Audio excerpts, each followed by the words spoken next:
श्री सीताराम। आज चौथे दिन हम अध्याय 1 के श्लोक क्रमांक 4, 5 और 6 का विस्तृत वर्णन करने का प्रयास करेंगे, क्योंकि इसमें सिर्फ दुर्योधन ने अपने पक्ष में जो योद्धा खड़े हैं उनका वर्णन किया है, उनके बारे में बतलाया है। तो यहाँ पर बहुत अधिक कुछ कहने के लिए, विस्तृत व्याख्या के लिए इन श्लोकों में कुछ है नहीं, पर हमने एक श्रृंखला शुरू की है कि हम विस्तृत वर्णन करने का प्रयास करेंगे, तो हम इन श्लोकों को छोड़ नहीं सकते हैं। इसलिए ये श्लोक जो हैं वो इस प्रकार हैं। हम अपने नियम को नहीं छोड़ेंगे, इसलिए हम इनको सम्मिलित करेंगे इसमें। अत्वशूरा महेश्वासा भीमार्जुन समायुधि युयुधानो विराटश्च द्रुपदश्च महारथः दृष्टकेतुश्चेकितानः काशीराजस्वीर्यवान् पूजित कुन्तिभोजश्च शव्यश्च नरपुङ्गवः युधामन्युश्च विक्रान्त उत्तमोजाश्च वीर्यवान् सौभद्रो द्रौपदेयाश्च सर्व एव महारथाः। यहाँ पर दुर्योधन गुरु द्रोणाचार्य को यह कहकर के इस सेना को देखिए, अब व्यू को देखिए, इस विशाल सेना को देखिए, यह कहकर अब यहाँ पर जो पांडवों की सेना में बड़े बड़े शूरवीर हैं उनके बारे में बतला रहा है। और यहाँ पर दुर्योधन के डर का, या दुर्योधन यह भी जानता है कि वहाँ पर कौन महायोद्धा है, उन महायोद्धा हो की क्षमता दिखलाने के लिए वहाँ पर उनको भीम और अर्जुन के समान समकक्ष योद्धा बतला रहा है। अतः वह स्वयं भी जानता है कि भीम और अर्जुन जो हैं वो बहुत बड़े महान योद्धा है, फिर भी कुबुद्धि में आकर वह उनके खिलाफ विपक्ष में आकर युद्ध कर रहा है, उनको युद्ध में धकेल रहा है, जबकि उसे पता है कि सामने खड़े हुए जो हैं वो महान योद्धा हैं और साक्षात परमेश्वर और धर्म उनके साथ है, तब भी वह इस गलत कार्य को कर रहा है।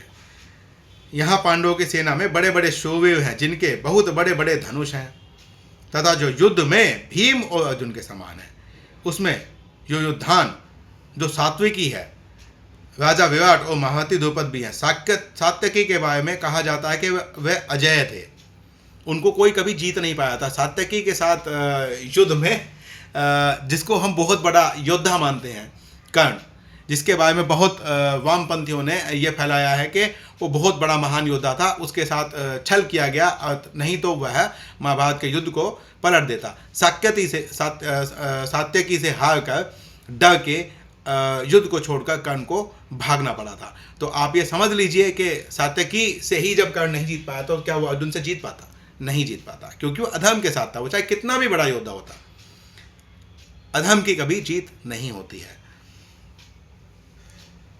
राजा विराट और महारथी द्रुपद भी हैं, दुष्ट केतु और चेकितान तथा पराक्रमी काशीराज भी हैं, पुरजित और कुंती भोज। पुरजित और कुंती भोज ये दोनों भाई थे, तथा यह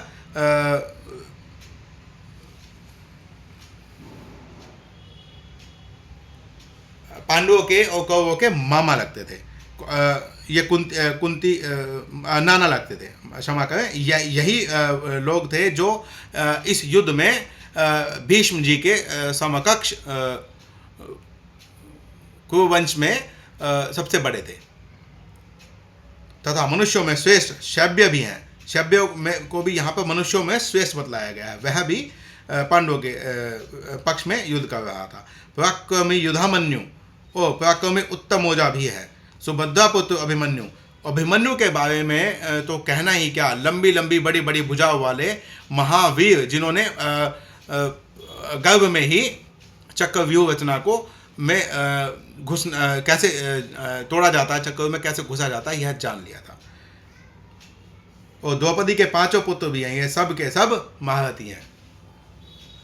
तो यहाँ पर जो दुर्योधन है वह आचार्य को सेना को दिखाकर और वहाँ के वीरों के बारे में बतलाकर यह कहना चाहता था कि आप थोड़ा सा ध्यान दें और इन सब से कैसे हम पा सकते हैं, उसके लिए कोई रणनीति विधि बनाइए। और आप भीष्म पितामह से, क्योंकि सेनापति भीष्म पितामह थे, तो भीष्म पितामह से विचार विमर्श करके और इससे हम कैसे पा सकते हैं, कैसे हम इनसे जीत पा सकते हैं, इसके लिए आप प्रयास करिए। क्योंकि बार बार दुर्योधन क्यों कह रहा है कि आप इस सेना को देखिए, आप जाइए, इन वीरों को देखिए।